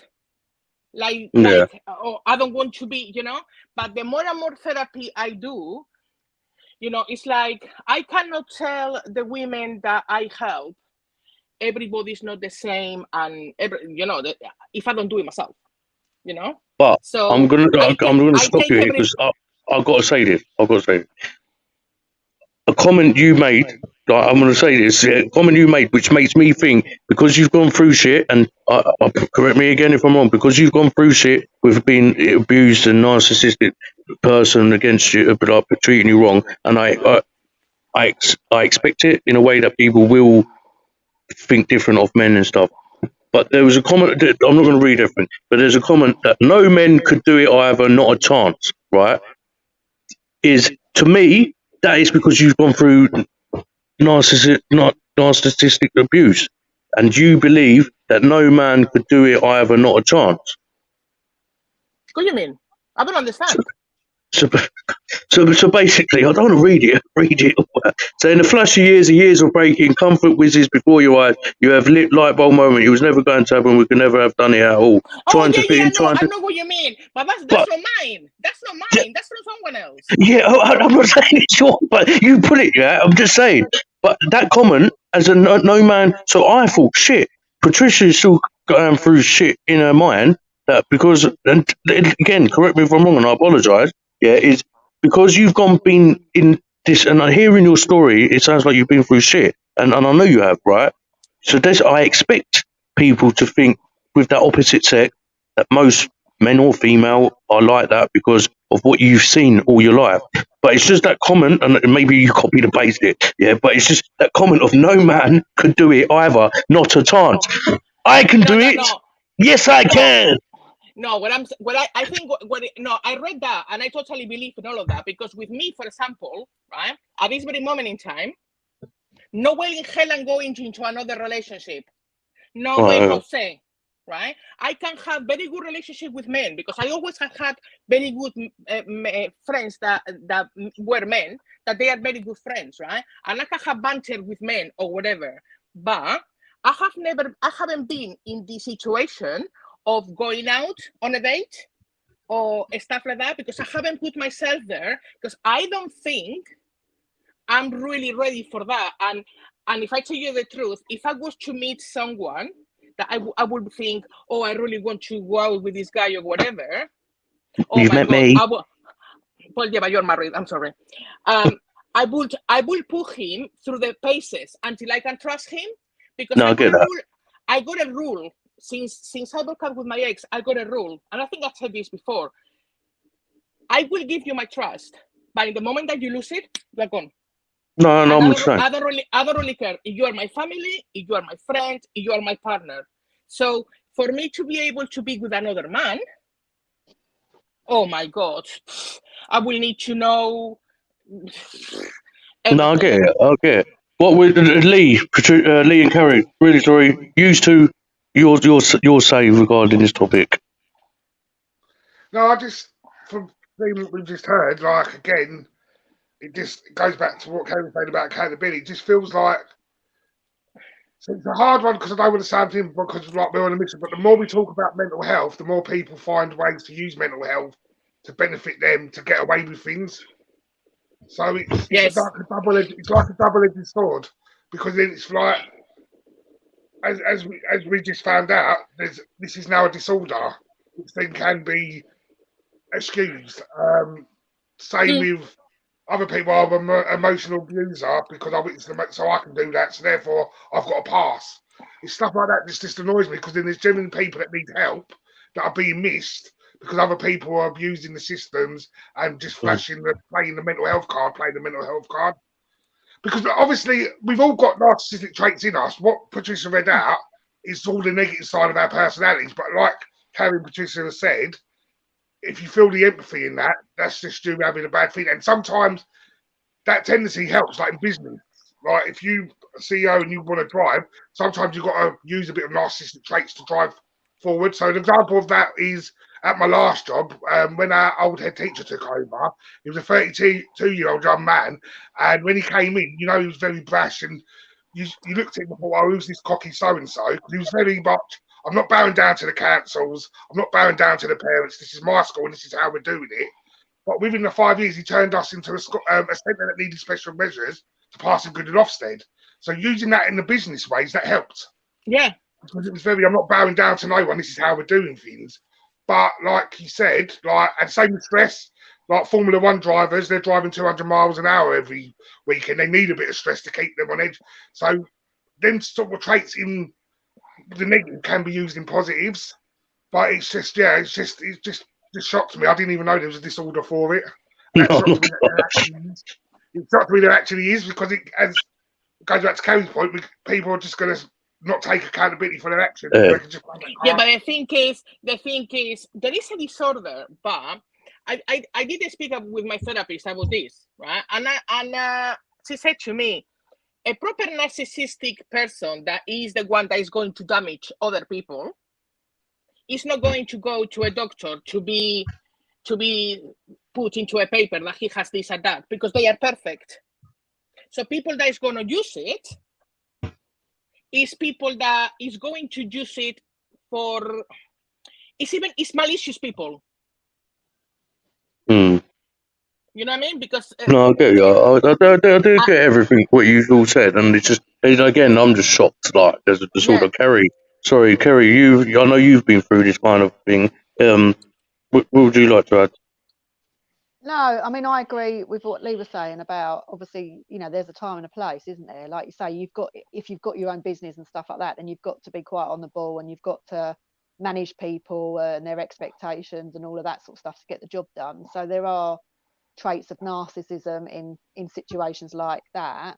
As far as you were saying about trusting men and all of that sort of stuff, like I've never really felt that that's made me look at men in a certain way. Like I give every individual a chance depending on what sort of person they are. I don't think it's affected me that way.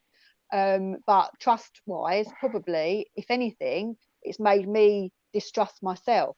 And that is a big problem, I think, when you've come under, you know, when you've been in a relationship like that, to then trust yourself in the fact that you can then go into a new relationship and know the signs and be 100% sure that you're not going to get into that situation again. And I think in a lot of cases, people either avoid relationships altogether because they're fearful of the fact they're going to do it, you know, get into one again, or like, you know, like some people can as well, they can cut it off as soon as there's one little tiny thing, and it could be something really small, but because of their experiences, that could be massive red flag, but it might not be. Do you know what I mean? So there's always that indecision of, well, is this a red flag, or is it just on this, you know, one occasion on, you know, and it's kind of all right in that particular scenario, so to speak. But it's very hard when you've gone through narcissistic abuse or domestic abuse to not see danger in everything. So you're kind of over cautious with the people that you meet for that respect, and obviously you're trying to protect yourself from getting hurt again. So I think there is an element of that, but I think from my own experiences, I don't look at a man and just think, oh well, you're going to do this to me, you're going to be this, yeah, but be a complete arsehole. I don't see it like that. All depends on how the relationship was exactly, because I had a price on my head.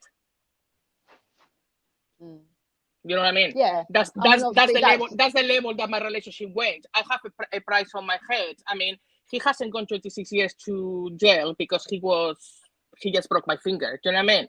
So it is that's the problem, that when you get to those really high risk relationships, destroys everything. Because for me, it's destroy the way I see relationships altogether. Yeah. But that's why you've got to heal, haven't you? You've got to accept that that's how you feel. And then if you're still feeling like that, however many years down the line, and you're avoiding relationships and having a healthy relationship with somebody and having a nice life, then you've got to kind of at some stage, talking about accountability, be accountable for your own healing as well, haven't you? So you've got to think to yourself, right, well, okay, this is the situation. I know that I'm not in a position where I'm feeling that I can have healthy relationships. So I need to work on myself in order to be able to get to that point where I want to be.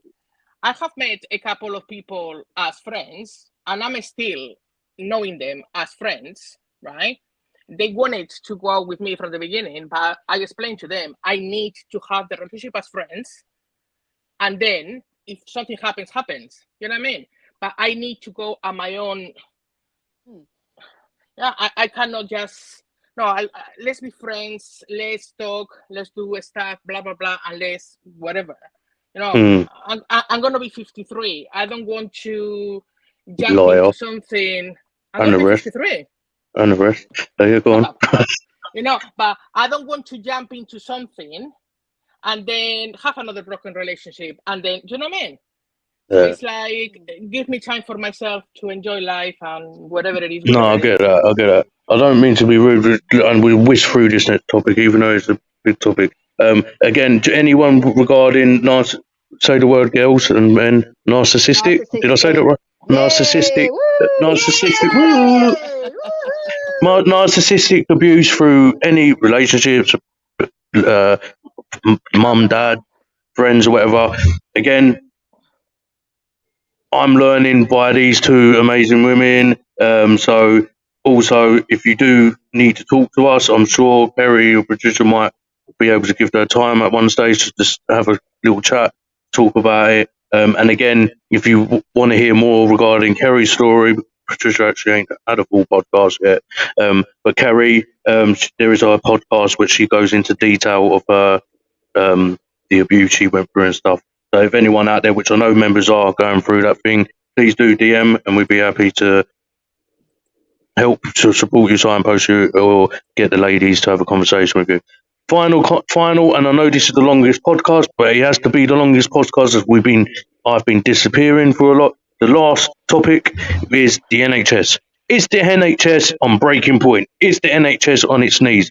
First of all, I want to say to any amazing nurse out there, because I believe there are so many amazing nurses and doctors out there, you are brilliant.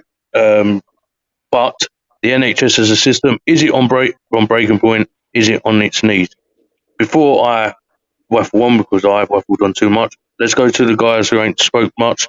Kari, to you. Let's start with you. Any experiences to believe that the NHS is or isn't, and what you read and your research and stuff like that, and your view, what's your view on the NHS in its current state? And how is it affecting our mental health? Well, for one thing, you can't even get to see the doctor, can you?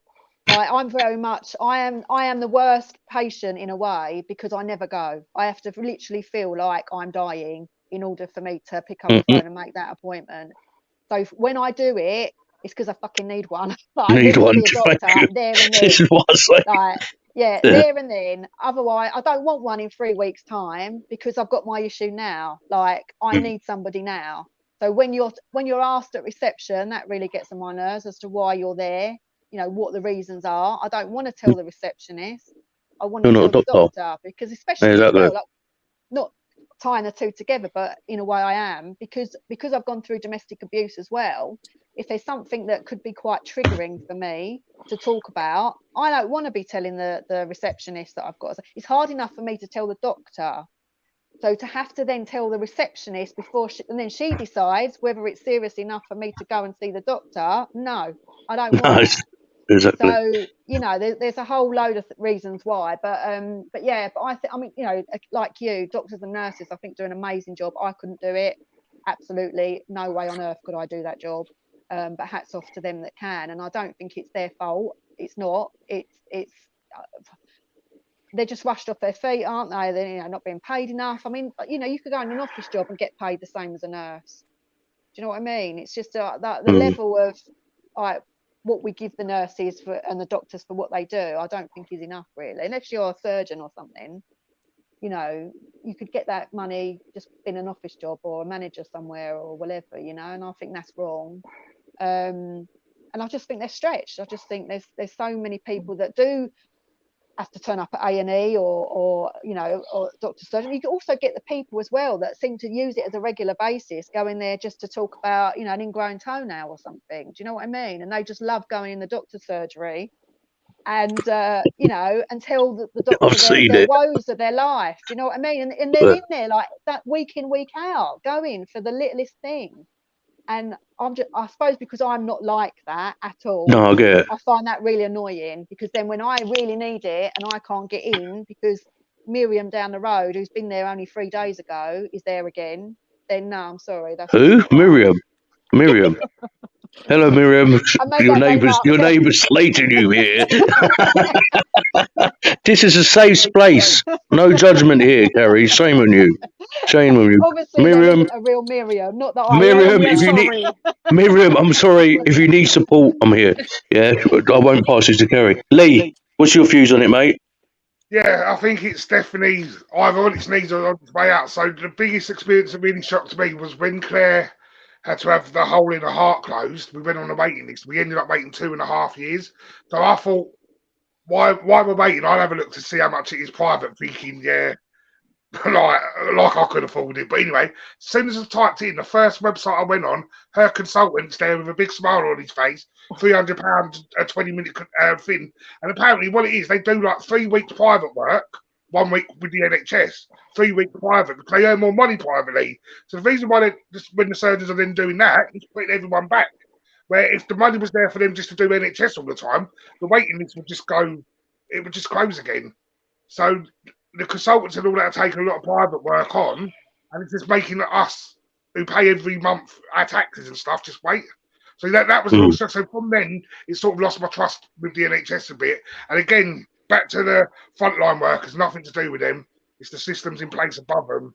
And they're trying their best to deal with what they can deal with. And it's them that seem to get it in the neck off of us, where, again, as a society, we should be talking to the hospital managers. We should be talking to the government, not taking out on the nurse who's having to deal with 15, 20 people in one go and stuff like that. But that's because that person's there in front of us. That's what we do. We take it out.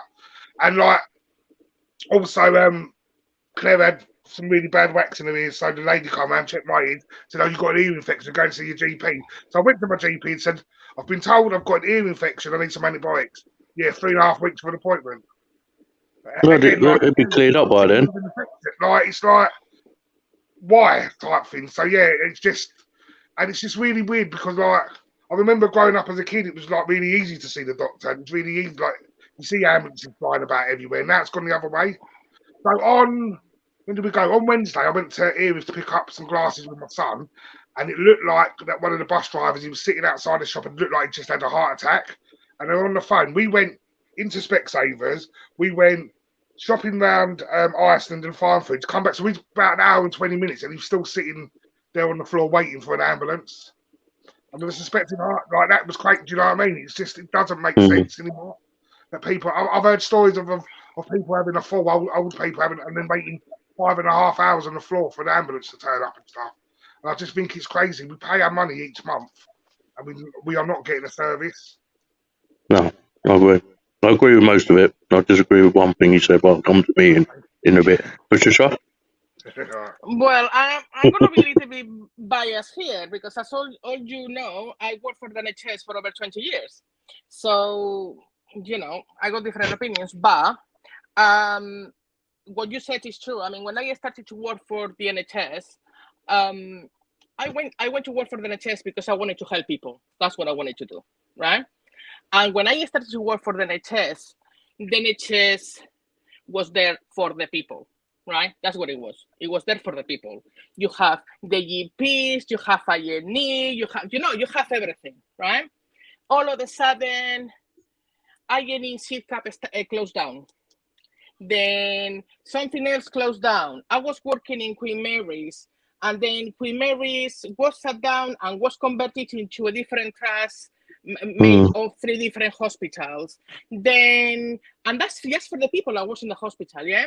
Then from Queen Mary's, I was moved to work for Darren Valley for 2 weeks in the same department. And then 2 weeks later, I was working for Louisa Greenwich, yeah? In the same department, in the same chair, doing the same job.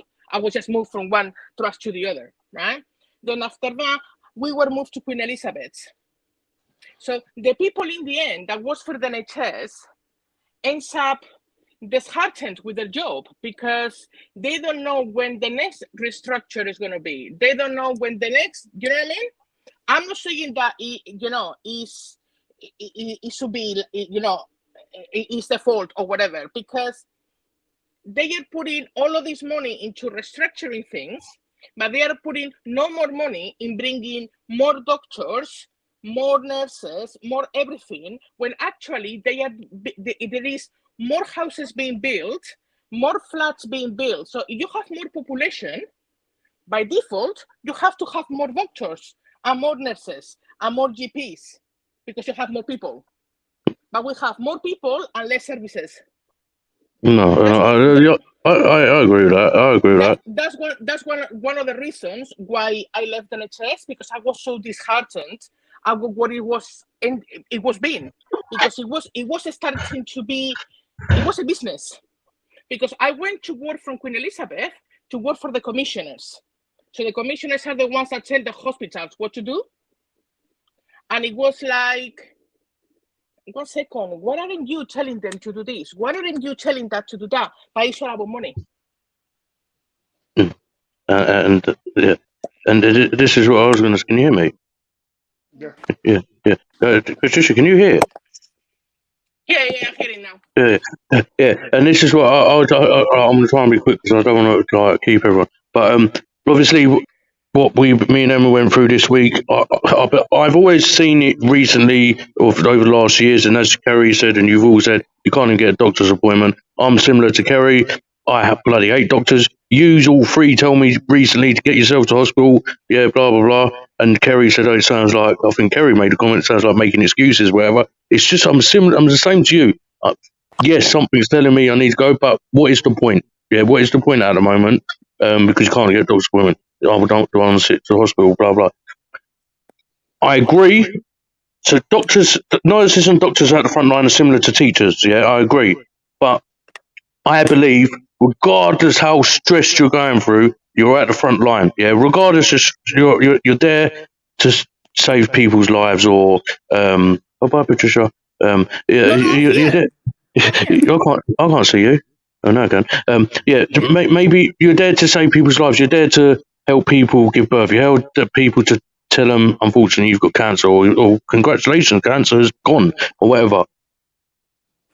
I have seen too many miserable fucking nurses and doctors in recent weeks and months. I understand what they're going through, but don't take it out on me or you or Joe Blogs or Bob the Builder or whatever. Yeah, we're there to put our trust in you. Yeah. And as we said, I'm not going to sit here talking about what happened with Emma, but obviously that conversation, they have, regardless of what we're going through, you're having a conversation with someone who's just had a miscarriage, right? Yeah, and bleeding, and you're talking about your night out last night. No, To me, that's so unprofessional. Right? Regardless, they're at the front. So the people to blame here is obviously the government. There's not enough funding. But that is not, if you do your research, if the stats, this is not why the nurses are striking and shit, yeah? Because of, not just because of funding and money. 66% of nurses leave because of stress, yeah? Because of stress, because of, similar to what Patricia said, moving to below to post, don't know when the next restructure. Then I think it's 40% of regarding paying whatever, yeah? Yes, and apparently we're 156,000 in the UK short of doctors and nurses. Yeah, that is sickening. That is shocking. But what upsets me is I turned the news yesterday. So we talk NHS. NHS covers dentists. NHS dentists. They're only telling us now that NHS is hard to get an NHS dentist appointment. Bruv, it's been years for me to. But you know something. You know when all of the Brexit crap started, yeah. All of the European doctors and nurses. They got kicked out. Oh, well, not just left. They got 10. No, the thing is, a lot of them are still working here privately, but they left the NHS because they were being treated like second-hand citizens. I was, but even through COVID. I worked through COVID the first 7 months. My son was with his father, and I was working every single day, and I even get 1 penny more. Because when you get to certain wages in the NHS, whatever overtime you do, it goes within the wages. But what I don't get, Patricia, is we apply for a job. I go and apply for a job tomorrow. If I don't like the wage they offer me, I'm not applying for the job. No, I'm not saying that. No, hang on. Let me finish. No, I know what you're saying, but let me finish. Yeah, it's because it's teachers. It's the same debate I could have with Lee regarding teachers and stuff, right? Is when you go and apply for a job, you might have the passion, you might have the love, yeah. But if you're worried about the money, you look at the money and when you're applying. Yes, during when you apply, you are told in contracts and stuff that during performances and whatever, we hope to up your wages by 5%, 10%, blah, blah, blah, blah, blah. But what I'm saying is, yeah, listen, first of all, I know amazing nurses who've helped me with many things, helped my family, helped loved ones, blah, blah. They're not all idiots. I'm not saying, but because of how the government treating them, because of how managers treating them, because Lee, you made a comment about because they're the front of house, they get all the blame. It's because their attitude, if I'm honest, their attitude of how Emma been treated, how I got treated, how other people have been treated. That's totally wrong. Yeah. And then the hospital tells me, excuse me, I say, how can I make a complaint about this doctor or nurse, whatever? You know what? We don't even know if he's not NHS staff, he's agency. So now I could pop in. It's scary. I could pop in with a nurse scan on, and I could just be agency and start testing people. Yeah, it's a mess. It's broken. NHS for me, and I don't mean this in the wrong way to anyone who's NHS supporter. You're all amazing. Some of you are amazing. I'm not going to lie here. You're not all amazing. Some of you are amazing, and I know amazing people. NHS is finished, finito, finished. We will probably, the service I've seen in recent weeks are probably better service in World War countries. Yeah, in these Eastern or wherever, Asian, Africans, doctors.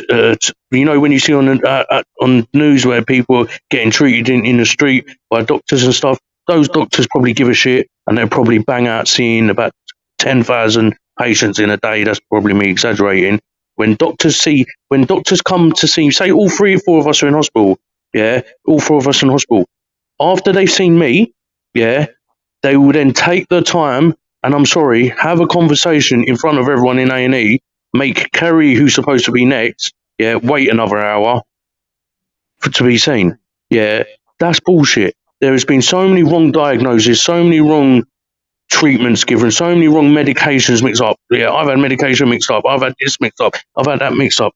And hence why they have pals in our area who you can complain to and stuff. But then again, they take so long to get back to you and stuff. But again, and the last thing I want to say, who else is to blame is me, Kari, Patricia, Lee, and everyone listening to this and everyone out there, because we have chosen, and I don't mean this personally, you know what I mean, society, is the NHS were backed so hard during COVID. It's backed so hard. You've got people doing charity walks. You've got people doing walks. You've got people raising millions of them. As soon as the government stopped talking about it, we fools stopped supporting the NHS. Yeah, and we are part to blame of the NHS crumbling. Yeah, as well. We can all point the fingers to the government. There's more numbers of us than governments. And I'm not saying riot times have shown that. France is showing that. And I'm not saying do what France is doing, but they're showing there's more of us, more of them, but they're doing it in the wrong way. But it's just NHS is finished. And I feel sorry for our children in the future. Do you know that nurses have to pay every year out of their wages 150 quid to be registered, to be able to keep doing their job every single year? Yeah, but then this is what and people think I'm an idiot or a CUNT. Maybe I am thinking this. Most people apply for a job to put food on their table to support their family, no? Yeah? Also to save lives and do better and all this shit. For example, we are volunteers. We get fuck all for what we do. Yeah, and we love what we do. We try and get people to talk, try and help whatever. Yeah. But if you know this shit and you've got an issue with it before you become an NHS staff, go in the private sector then. Yeah, and get your wage or whatever. What you want? No, hang on, Patricia, let me talk. No, but I'm just saying, this is not digging at you. I'm saying to those who've got to pay the 150. I hear too much of moaning about not from the TV. The other day, ITV News was all about strikes in all these different sectors. An hour of ITV News was strike. This is what the UK, for example, is coming to. Yeah, we just strike now. Yeah, we just strike. They're people as well who are killing people like us because they want more money, but then people like us can't go and fucking get checked out properly. It's a no-win situation, and this is why I think the NHS is finished. There will be no NHS very soon, and all that national insurance and tax and shit we've paid over the years, it's never gone to NHS. If people actually read the statements behind the yearly checks where our money goes, majority of it is not even in this country where our money goes, but we accept it, and that's what I'm saying. Society, we accept this shit. The rules on the NHS changed, I think it was 8 years ago, because before that, no doctors, no nurses, no one that worked for the NHS was allowed to strike, ever. And then they changed the rules. The way I see it is, if you work in a hospital, you shouldn't strike because that's putting people in danger. That's my view. No, I agree that. And the last thing I'm saying is because we're getting on the 2 hour mark, and I promise you guys, it's 2 hours no more. And Love Island started, and I'm missing that as well. But no, and it's just like, but the thing is, we got brains here, and it's not being conspiracy or whatever.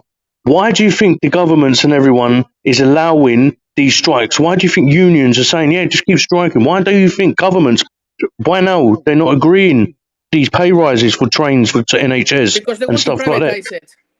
No, exactly. They want to privatise it. Plus, they want us against them, us against the NHS staff against us. They want that. And that's what, if you read social media, that's what it is. That's what it is now. Yeah, because we, society, and again, society, stop being judging, don't be judgmental. Anyone on here, on the safe space between us, you won't be judged, you'll be understood, even though some views you might not agree with today. I apologise, but there are views. I hope this podcast, and welcome back to us all. We get going again, and our mission continues. We've got a few plans behind the door, behind the curtain, to kick ass and knock the door down. And on that note, I want to say thank you so much. Kari, any last words? No, I just enjoy the rest of the evening. What's left of it? Patricia, any last words? No, thank you. Lee, Lee, any last words? Lee's asleep. Lee's asleep. Guys, good to see everyone again. So thanks for the chat. Just before we log off, I don't want to be rude because there are additional comments. So where do we get to? Hi, Lee. Yeah, yes, true. Someone put yes, K, true words. Always. Who's that? I'm looking for it. 1 second. Yes, K, true words. Who said that? Always. Hey. Always. Same as Prince. Who's this? Same as Prince Philip and the Queen paying that poor girl and that house money. Don't get me started. I said we won't go over 2 hours. I agree. We talk about that another day. I agree. Keep up the good work, people. Thank you. Hi, guys. Anyone like to join us? Me, Kari. I'm in the same boat as you, sweetheart. So I think this was talking about what you went through. I'm guessing. Yeah. Who said that? Lorraine. Lauren. Hi. We can reach out. Yes, it is. I'm not sure who said that. Lorraine. I waited 10 hours for a diagnosis for my son when he had shingles. Lorraine. Who said that? Lorraine, yeah? Yeah. Yeah.